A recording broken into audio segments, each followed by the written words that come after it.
A very lovely morning to all of you. I hope you are in good health. Students, JHS's virtual learning program is designed for the continuity in learning and to keep the students constructively engaged during this period of closure. Today's topic is development of the irrigation system in Pakistan.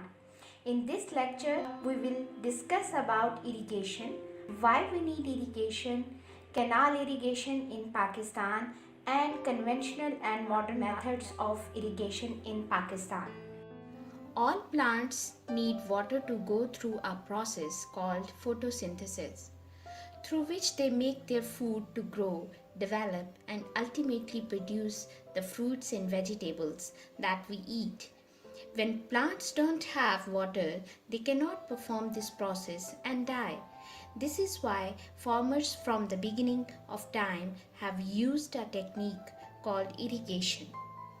Irrigation is the process of artificially supplying crops with water. This technique is especially important in areas that receive little rain or irregular rainfall. Pakistan is a semi-arid and arid country with about 80% of its area falling in these categories. Pakistan climate is shown by three different colors in the map. Green color is representing high precipitation areas, means they receive good rainfall. Blue is representing semi-arid with less rainfall, and red area is representing hyper-arid region, means with irregular or very less rainfall. Due to less or insufficient rainfall, particularly in South Punjab and in Sindh, crops cannot be grown properly. Thus, irrigation system was developed in Pakistan, and it is the largest irrigation system in the world. As we know that irrigation system of Pakistan is world's largest irrigation system. It consists of canals to promote the growth of crops. Canal is an artificial waterways constructed for purpose of irrigation and drainage. Canal is the thing which bring river water close to the field where it is required to be. There are two major types of canals: inundation canals and perennial canals. Inundation canals are long canals taken off from large rivers. They receive water when the river is high enough and especially when in flood. So that's why they are also known as inundation or seasonal canals. Perennial canals are lined to dams and barrages to provide water throughout the year, and they irrigate a vast area. They are also known as permanent canals. Now we will discuss about the factors leading towards the development of the canal irrigation system in Pakistan. Pakistan has a well-developed and an extensive system of canal irrigation. By canal irrigation, millions of gallons of water are utilized that would flow into the Arabian Sea. Cheap labor and availability of cement reduce the cost of canal construction. Canal system irrigates a vast area.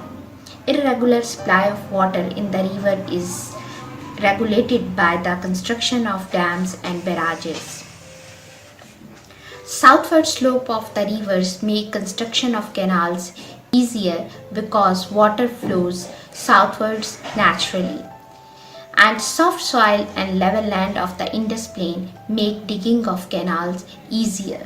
The irrigation system in Pakistan has developed from a conventional bell system to the present day perennial canals and tube wells. In conventional methods, the water available in wells, lakes, and canals is lifted up by different methods. Cattle or human labor is used in these methods. The most practiced conventional methods in Pakistan are Shadaf, Charsa, Persian wheat, Paris, inundation canals, and tank irrigation. Paris is an ancient system originating from Balochistan and Afghanistan. Akaris is a horizontal underground canal in the foothills that brings underground water to the surface. The underground canal may be several kilometers long. It is dug by a group of people who then share the water for irrigating their crops. Vertical shafts are also dug down to the canal so that it can be cleared and repaired to prevent any blockage in the flow of water. Date palm trees are planted to minimize water loss through evaporation.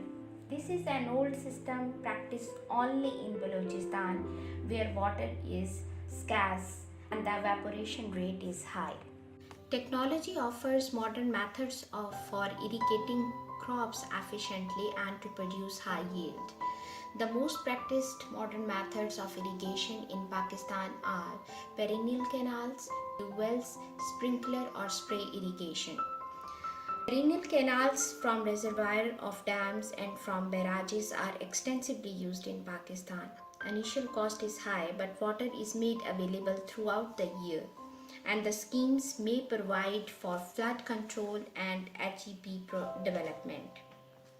Wells are electrically or diesel operated pumps that can raise water from the depth of 92 meters to irrigate farms of more than 1000 hectares. Tubewells also help to lower the water table, thereby protecting the land from waterlogging and salinity. Sprinklers are connected to public water supply pipes. They are centrally placed in fields to water the plants. They are used mainly in orchards and market gardening. They also prevent waterlogging and salinity. Now we will discuss about the use and effectiveness of conventional and modern methods of irrigation. Traditional methods are inefficient because they provide limited water supply, which irrigate limited areas. Modern methods are efficient because they supply correct amount of water to irrigate vast area. Traditional methods require manual labor or animal, that's why they are time consuming, while modern methods depend on machine, that's why they are time saving methods. Traditional methods are cheap to run, but modern methods are expensive because of the use of fuel and electricity. That's all for the day. I hope you enjoy the session. Thank you so much and Allah Hafiz.